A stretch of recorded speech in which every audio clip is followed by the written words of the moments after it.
Selamat siang, salam sejahtera untuk kita semua, salam sehat. Perkenalkan, nama saya Dr. Adrian Salubis, Magister Kesehatan, Magister Kedokteran Forensik, Spesialis Forensik dan Mediko Legal. Saya merupakan salah satu dosen tetap di Departemen Kedokteran Forensik dan Mediko Legal Fakultas Kedokteran Universitas Sumatera Utara. Dengan home base saya di program studi SP1 Kedokteran Forensik dan Studi Mediko Legal Fakultas Kedokteran Universitas Sumatera Utara. Hari ini saya akan melakukan pembuatan video pembelajaran guna memenuhi salah satu persyaratan untuk pengajuan sertifikasi dosen. Adapun topik yang akan dibawakan di dalam video pembelajaran ini telah tercantum di dalam rencana pembelajaran di semester 1, program studi SP1 Kedokteran Forensik dan Studi Mediko Legal Fakultas Kedokteran Universitas Sumatera Utara.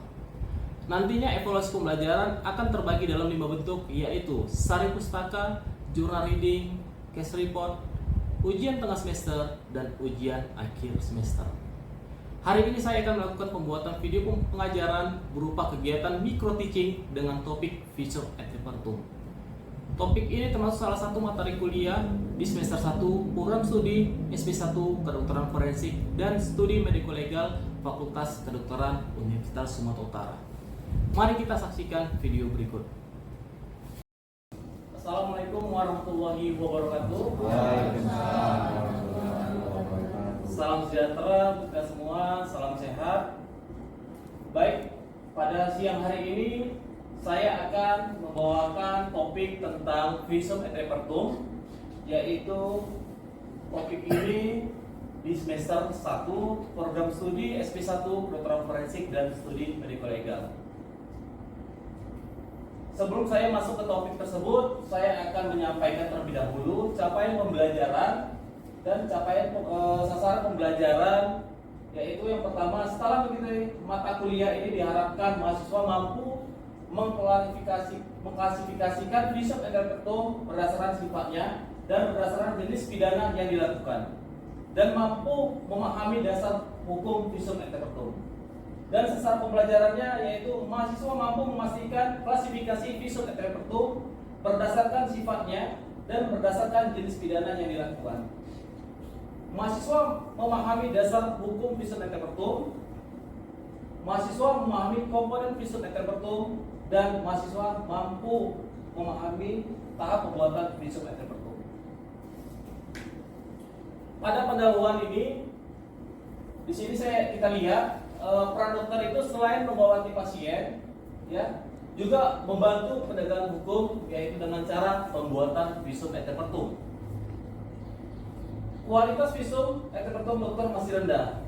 Di sini saya bilang masih rendah karena saya melakukan penelitian di beberapa rumah sakit di Sumatera Utara dengan kualitasnya kurang baik. Dan dokter wajib melakukan Visum et Repertum jika diminta oleh penyidik, sehingga dokter harus paham dan bisa membuat Visum et Repertum yang benar. Baik, di sini ada peta konsep yang kita pelajarin hari ini, ya. Dengan membahas yang pertama itu definisi Visum et Repertum, dasar hukum Visum et Repertum, dan faktor penting Visum et Repertum. Yang kedua, jenis visum, yaitu ada visum korban hidup, visum korban mati, dan berdasarkan kasus.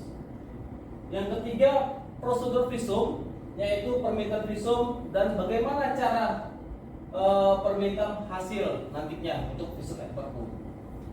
Dan keempat, yang pentingnya itu yaitu penulisan Visum et Repertum. Baik, di sini ada definisi Visum et Repertum.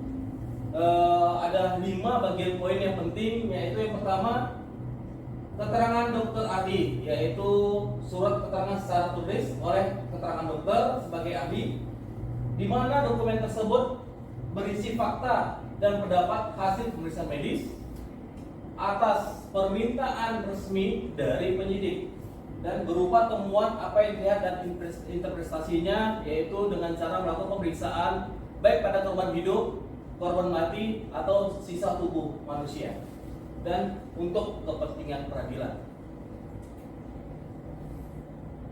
Dasar hukum Visum et Repertum, Ya, pada sejarahnya, ya, visum et repertum ini dikenal di istilah pada bahasa Belanda yaitu Stadtblad. Di mana pada pasal 1 Stadtblad nomor 350 tahun 1937 tertuang visum et repertum merupakan sebagai alat bukti, ya, dan mengandung keterangan pemeriksaan dokter.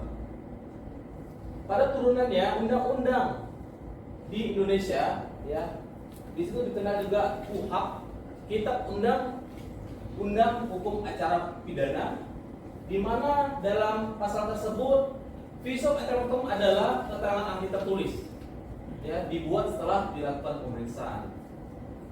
Dan di pasal 183 dan 184 KUHP, ya, di mana di dalam 183 KUHP ini minimal ada 2 alat bukti, yaitu untuk proses pengadilan. Ya, dan di dalam 184 ini yaitu alat bukti yang sah, di mana seorang dokter yang membuat visum et repertum itu sebagai keterangan ahli. Untuk dasar hukum visum et repertum di sini, adakah mahasiswa yang mau bertanya? Izin bertanya dokter. Ya, silakan. Di pasal 184 KUHP itu terdiri dari apa saja dan visum itu masuk ke bagian yang mana dokter? Terima kasih Dokter Akbar. Baik, pertanyaan yang bagus, ya. Di dalam pasal 184 KUHP di sini alat bukti yang sah, ya. Ada 5 poin di situ. Yang pertama ada keterangan saksi, keterangan ahli, surat petunjuk, dan keterangan terdakwa. Di mana visum et repertum tersebut itu masuk dikategorikan di surat, ya. Apakah sudah jelas Dokter Akbar? Sudah jelas dokter. Terima kasih. Ya, kembali. Baik, faktor dalam visum et repertum. Bagaimana faktor visum ini secara akurat, ya, untuk kualitas yang baik? Pastinya ada faktor-faktor yang mempengaruhinya. Ya, pertama itu keaslian barang bukti. Di mana keaslian barang bukti di sini kita harus memastikan, ya, korban tersebut apakah korban tindak pidana atau tidak. Kita harus menggali atau mencari informasi, ya, apakah sesuai dengan, ya, biodata atau identitas di surat permintaan visum. Yang kedua, untuk keaslian barang bukti, apakah luka tersebut itu luka akibat orang lain atau diperbuat sendiri, ya. Untuk waktu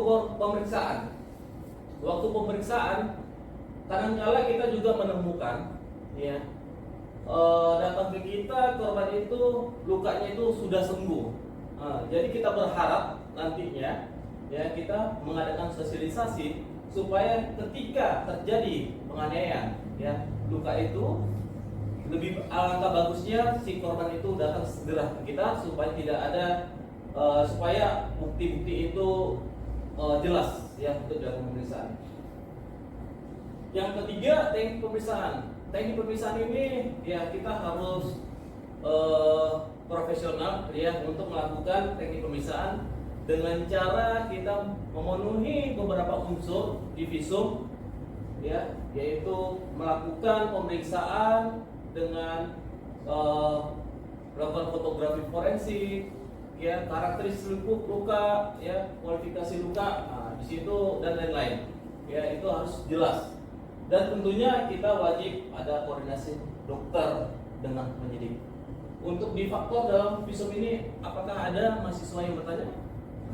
Izin dokter, Ya, silakan. Saya mau bertanya, dokter, untuk parameter luka sedang dan berat ini kan artinya relatif atau tentatif.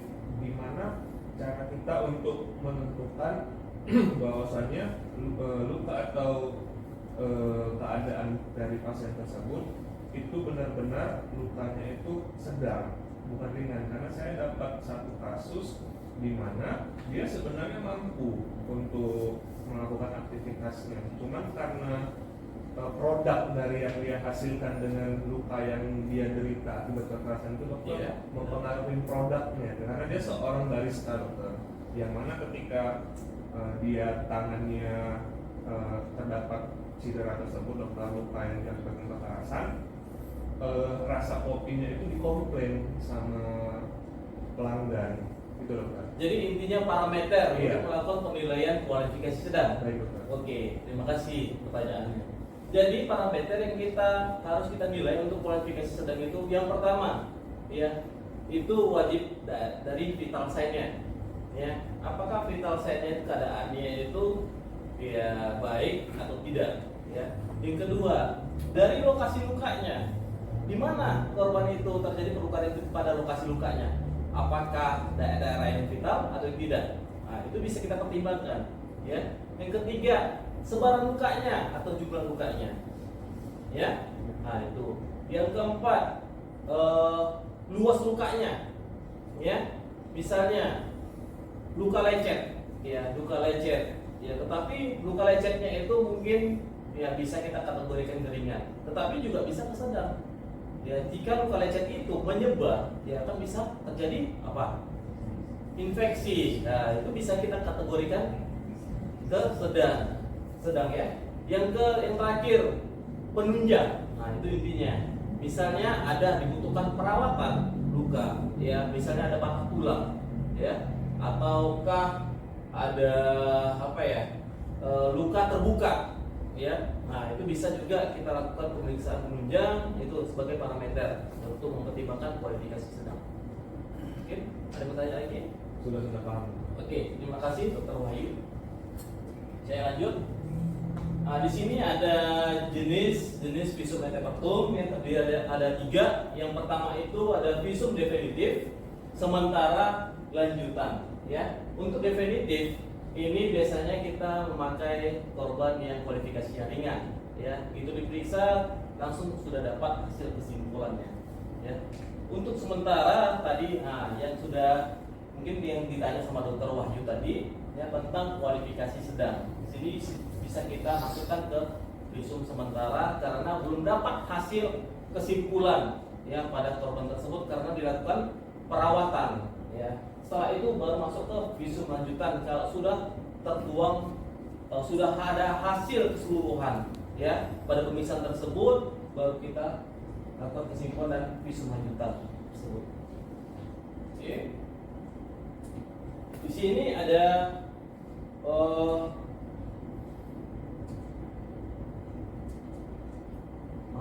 permintaan visum et repertum. Bagaimana kita meminta visum et repertum pada penyidik? Ya, pertama pastinya ada korban, ya, tidak pidana, yaitu korban melapor ke penyidik, dan yang kedua itu penyidik menentukan perlu nggak perlu atau tidaknya visum et repertum. Ya, jika diperlukan, ya, maka penyidik menerbitkan surat permintaan visum. Dan penyidik wajib mengantar korban tersebut dan disertai ada surat permintaan visum. Ya, disitulah kita tadi saya memaparkan tentang faktor-faktor yang mempengaruhi supaya tidak ada kesalahan si korban itu, sesuai tidak ya korban tersebut itu di dalam SPP tersebut. Yang kelima, tentunya dokter menerima surat permintaan visum dan dokter melakukan pemeriksaan forensik, ya, dan dokter membuat visum dan dokter menyerahkan visum tersebut kepada penyidik. Ya, kenapa dilakukan harus ke penyidik diserahkan? Ada yang tahu? Sifatnya rahasia ya, tidak boleh disebar, apalagi ke korban atau anggota keluarga korban, ya. Baik. Di sini ada visum perlukaan. Visum perlukaan ini terdiri dari 3 ya untuk kualifikasi luka. Yang pertama itu ada kualifikasi ringan di pasal 352 ya. Yang kedua ada kualifikasi sedang di pasal 351 ya yang menimbulkan penyakit atau halangan sebentar waktu untuk menjalankan pekerjaan atau pencariannya. Ya. Dan ketiga di sini ada di pasal 90 KUHP yaitu luka berat. Ya, ada 7 poin di sini kita lihat. Baik. Untuk penulisan visum et repertum di sini ada bagian yang penting dalam visum et repertum untuk memenuhi unsur tersebut. Ya, unsur tersebut di situ yang pertama ada pro justisia, yang kedua pendahuluan, ketiga pemberitaan, keempat kesimpulan dan 5 penutup. Ya. Di sini saya tampilkan contoh surat permintaan visum. Ya. Di sini ada nomor surat permintaan visumnya, ya. Untuk ada apa namanya ya, tanda tangan si penyidiknya, ya. Kapan korban itu mengadu ya ke SPKT-nya, ya. Dan kapan juga dan di mana tempat dilakukan tindak pidana tersebut. Ini ada contoh gambar korban, ya. Korban seorang anak-anak, ya, kekerasan terhadap anak di bawah umur, ya. Ada beberapa luka yang terjadi pada wajah korban, ya. Ada yang tahu luka yang di dahi sisi kanan? Pada dahi sisi kanan dijumpai luka lecet geser. Oh, luka lecet geser. Ya, benar ya, luka lecet geser. Karena di sini nampak geserannya, ya. Ada gesekan epidermis dari menipis hingga menebal. Nah, di situ kita bisa menentukan arahnya, ya. Yang kedua, di sini ada kelopak atas dan bawah. Kira-kira jenis luka apa yang didapatin pada korban tersebut? Izin dok, dari saya lihat dok, yang di kelopak bagian atas itu luka lecet, yang kelopak bawah itu tidak ada lukanya. Oh, iya, betul ya. Di sini ada juga luka lecet di kelopak atas mata kanan, ya. Di sini juga didapatin luka lecet geser karena ada arahnya, ya. Bisa kita tentukan arahnya. Baik. Yang ketiga, di sini ada kelopak atas dan bawah. Kira-kira jenis luka apa yang didapatin pada korban tersebut? Yang atas dan bawah. Luka memar, ya, luka memar. Jadi untuk karakteristik luka memar ini kita juga wajib ya melihat atau apakah luka tersebut itu bengkakkah ataukah nyeri pada penekanan. Nah, itu wajib kita jabarkan di dalam disebut apapun. Ya. Mungkin di pipi sebelah kiri ada yang tahu jenis lukanya? Ya. Pada pipi sebelah kiri itu dijumpai luka lecet disertai dengan luka memar. Ya, benar. Kira-kira bengkak nggak? Disertai luka. Disertai bengkak ya. Jadi kita memang di dalam visum epidermis semua kita jabarkan, ya. Jangan hanya sekedar jumpai luka lecet disertai memar, tetapi apa keadaan korban itu, ya, yang didapatin pada tubuh korban itu semua dicapatin. Ya, mengerti? Selanjutnya di sini juga terdapat luka memar ya pada lengan atas kiri. Ada yang mau bertanya tentang luka memar tersebut? Ya, silakan. Ya. Itu kan pada lengan atas kiri itu kan sangat banyak luka lecetnya. Bagaimana kita bisa mengukurnya? Apa satu-satu ataukah bagaimana? Apakah yang lebih tepat? Nah, jadi begini. Terima kasih pertanyaannya bagus. Jadi untuk mengukur luka memar, ya di sini kita lihat juga beberapa luka memar ya. Ada banyak, ya. Jadi untuk cara pengukurannya, kita pertama mengambil itu area luas luka tersebut, ya. Keseluruhan luka memar itu kita ukur, ya. Yang kedua, kita cari luka memar tersebut itu yang paling kecilnya, kita ukur, dan paling besarnya berapa kita ukur, ya. Jadi kita nggak mengukur itu satu-satu, ya. Keseluruhan dulu, ya, meliputi area seluas berapa sentimeter, ya, baru kita ukur luka yang paling kecil dan luka paling besar. Ya, mengerti? Baik, ini adalah contoh ya di dalam visum et repertum pro justisia. Ya, tahu arti pro justisia? Ayo, ada? Ya, ini dokumen yang sah untuk peradilan. Ya, pro justisia ini kita buat di pojok kiri atas, ya, di sini. Oke. Yang kedua, di sini ada pendahuluan. Pendahuluan ini berisi siapa dokter pemeriksanya, ya, dokter nama dokternya, dokter pemeriksanya, ya, apakah dia dokter umum, apakah dokter kedokteran forensik, ya atas permintaan. Nah, jadi di sini identitas dari kepolisiannya, ya, identitasnya, nomor SPV-nya, ya, nama penyidiknya, NRB-nya juga, ya, dan kapan kita melakukan pemeriksaannya, ya. Jadi setiap kita melakukan pemeriksaan kita cantumkan pukul berapa kita melakukan pemeriksaan dan tempatnya itu di mana, apakah di ruangan kah, apakah di instalasi gawat darurat, ya.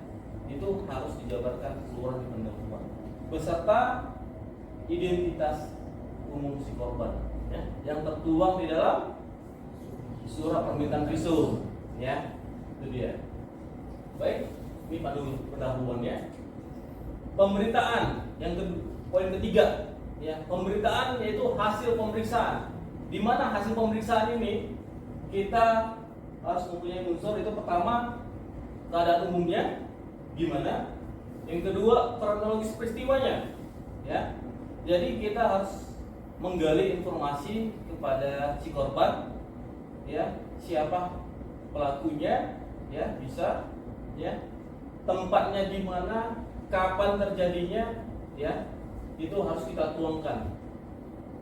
Oke. Yang ketiga di sini tanda vitalnya, ya, paling penting. Ya, tanda vital sign-nya, ya. Di sini ada frekuensi nafasnya, tekanan dari darahnya, ya, suhu tubuhnya, ya, GCS bisa, atau untuk oksigennya juga, ya, bisa, ya. Terus paling pentingnya itu di dalam pemberitaan itu pemeriksaan luka-luka yang didapatkan pada tubuh korban, ya.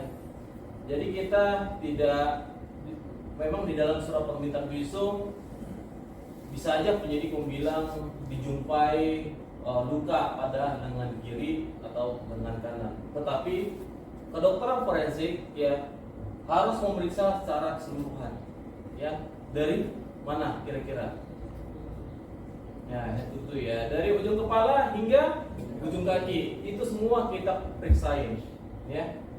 Paling pentingnya juga di dalam visum ini, setelah kita melakukan pemeriksaan, wajib ada namanya fotografi forensik.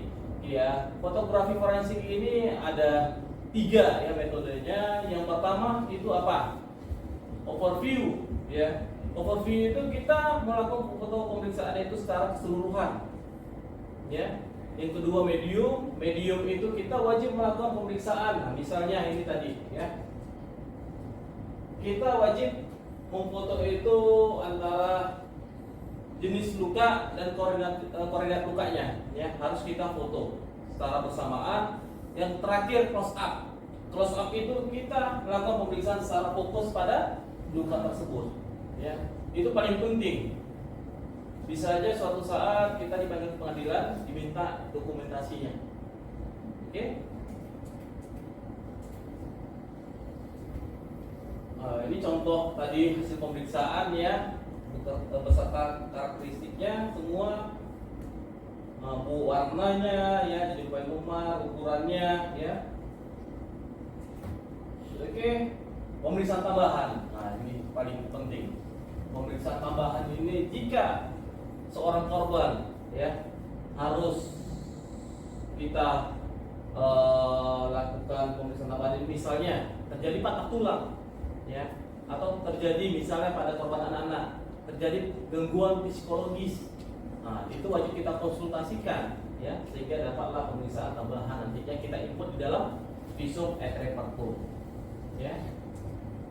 Terakhir kesimpulan. Nah, kesimpulan ini meliputi identitas si korban, ya, temuan lukanya, ya, yang didapatkan pada korban tersebut beserta apanya, traumanya, ya, apakah kekerasan tersebut dia akibat kekerasan tajam atau tumpul dan lain-lain, ya, beserta terakhir kualifikasi yang diberikan korban. Apakah kualifikasi yang khususnya untuk penganiayaan, ya, penganiayaan ini bisa penganiayaan biasa, ya, kekerasan dalam rumah tangga, kekerasan terhadap anak, ya.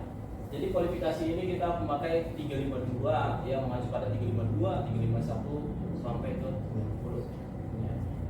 Oke, terakhir penutup ya. Demikian visum et repertum ini dibuat dengan sebenarnya dengan menggunakan keilmuan yang mengikat sumpah sesuai dengan KUHP ya.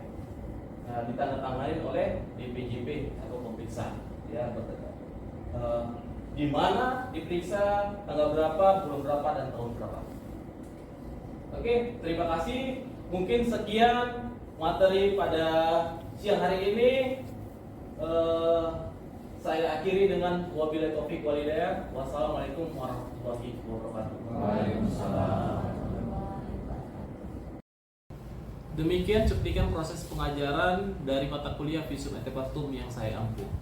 Mudah-mudahan bisa memberikan gambaran kinerja proses pengajaran saya di program studi SP1 Kedokteran Forensik dan studi Medical Legal Fakultas Kedokteran Universitas Sumatera Utara. Saya mengucapkan terima kasih kepada seluruh tim penilai sertifikasi dosen tahun 2025, khususnya Direktorat Sumber Daya Dirjen Dikti Ristek Kementerian Dikti Saintek Indonesia. Dan tidak lupa juga saya mengucapkan terima kasih yang sebesar-besarnya kepada Universitas Sumatera Utara, Fakultas Kedokteran, rekan-rekan dosen, dan juga adik-adik mahasiswa. Demikian yang dapat saya sampaikan. Atas segala kekurangannya saya mohon maaf sebesar-besarnya. Assalamualaikum warahmatullahi wabarakatuh. Salam sejahtera untuk kita semua.